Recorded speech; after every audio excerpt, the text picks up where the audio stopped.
Salutare lume, eu sunt Vlăduț. Eu sunt Bianca. Și suntem în Sighișoara, un oraș unde istoria s-a păstrat destul de frumos și unde sunt foarte multe chestii de făcut. Noi abia am ajuns aici și urmează să ne cazăm, așa că revenim imediat ce vedem și noi mai multe. Am ajuns și la hotel, ia să vedem cum arată. Ia, asta vine aici și pam, magie, s-a aprins lumina. Aici e baia, micuță, dar ok. Aici este un living din ce văd și o pictură cu Sighișoara, foarte faină. Și aici pe scări e dormitorul, aici e un birou frumos pentru lucrat, dați telefoane, afaceri, chestii. Dați ăștia de la televizor, ziceți că sunt din filmele Matrix. Aoleu! Da. Hai că vorbim mai încolo, că am niște treabă acum. Pa, pa!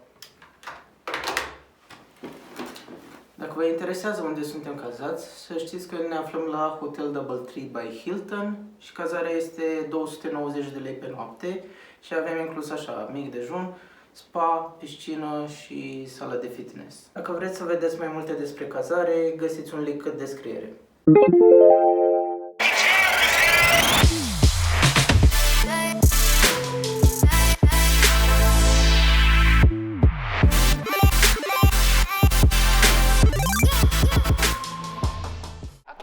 Ne aflăm la cetatea Sighișoarei, care este de altfel și cea mai veche din Europa locuibilă încă. Din ce am citit și am descoperit noi pe aici, am aflat că au fost 14 turnuri, însă 4 dintre ele au fost arse în 1676 și nu au mai fost restaurate. Și aici este turnul cu ceas. Nu știu dacă se vede, dar o să arătăm noi dacă nu. Acolo sus, lângă ceas, lângă cadran, sunt 7 păpuși care reprezintă cele 7 zile a săptămânii. Ce mai găsim? Un turnul cu ceas, care e cel mai mare. Mai găsim și un muzeu aflat pe verticală. Majoritatea sunt pe orizontală. Hei Bianca, nu ne arăți și celelalte turnuri? Ba, bineînțeles! Turnul fierarilor, turnul cojocarilor, turnul ocelarilor, turnul cositorarilor, turnul frângherilor, singurul locului de altfel, turnul croitorilor, turnul cizmarilor, turnul dăbăgarilor, turnul cu ceas. Stai așa, pe ăsta nu l-am mai văzut? Nu. Acum că ați aflat atât de multe despre celelalte turnuri, hai să vedem pe bune ceva din muzeu.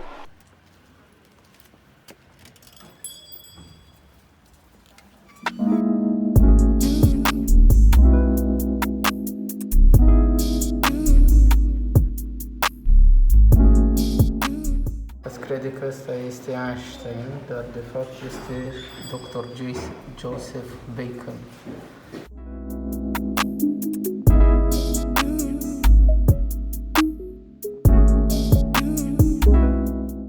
Aici sunt cele 7 figurine care reprezintă zilele săptămânii și asta e duminică. Aici, e duminică.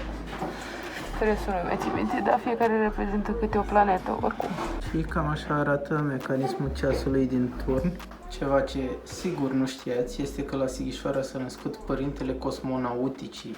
Aici este prezentată viața sa și după cum se vede aici, a absolvit școala de aici, din deal. Aici sunt niște schițe din munca sa. Aici este un prototip de rachetă și aici o imagine cu o misiune în spațiu.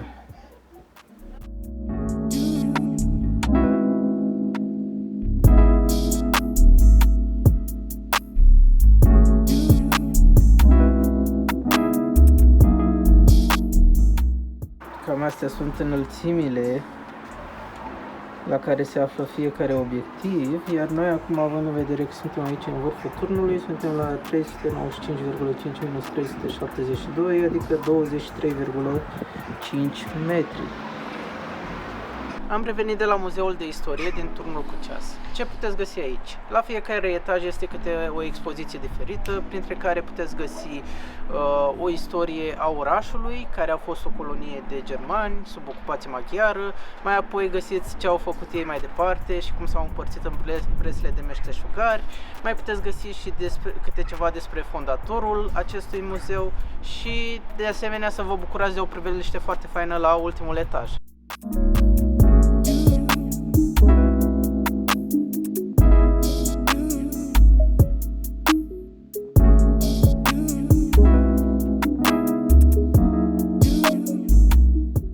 De ce acest loc se numește Restaurant Casa Vlad Dracu? Pentru că în această clădire a locuit între anii, vedeți acolo, domnitorul țării românești, Vlad Dracul, fiul lui Mircea cel Bătrân.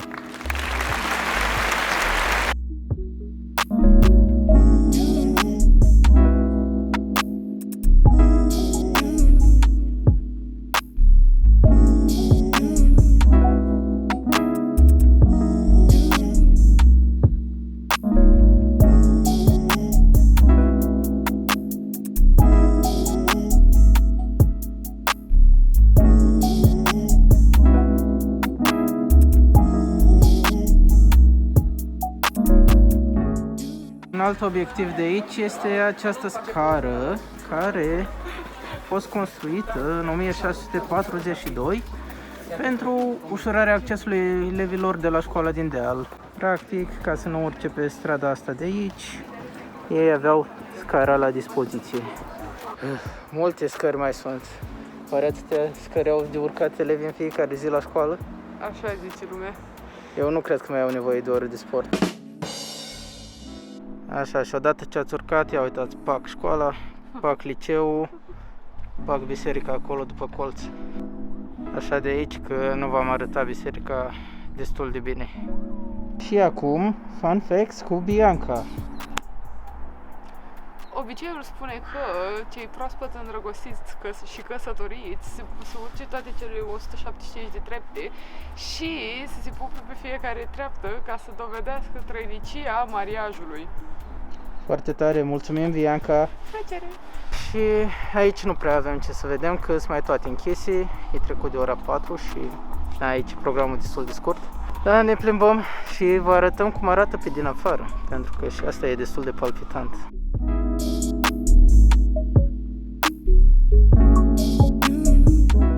Dați Vlăduț are papuși de noroi, pentru că a încercat să filmeze ceva și înainte de a filma nu s-a uitat că nu e prea plăcut.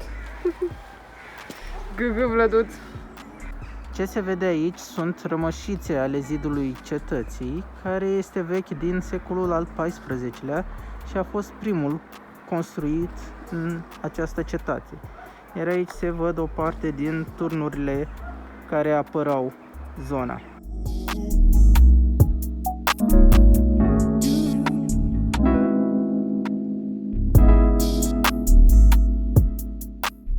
Și cam asta a fost aventura noastră în Sighișoara. Dacă o să vreți să veniți, vă recomandăm să vă luați o noapte de cazare, o să aveți suficient timp să vizitați totul. Și dacă v-a plăcut videoclipul, nu uitați clasica Sfântă Treime, share, like și subscribe. De asemenea, lăsați comentarii cu păreri, sugestii, le așteptăm, sunt binevenite oricând și ne vedem data viitoare. Pe curând, pa!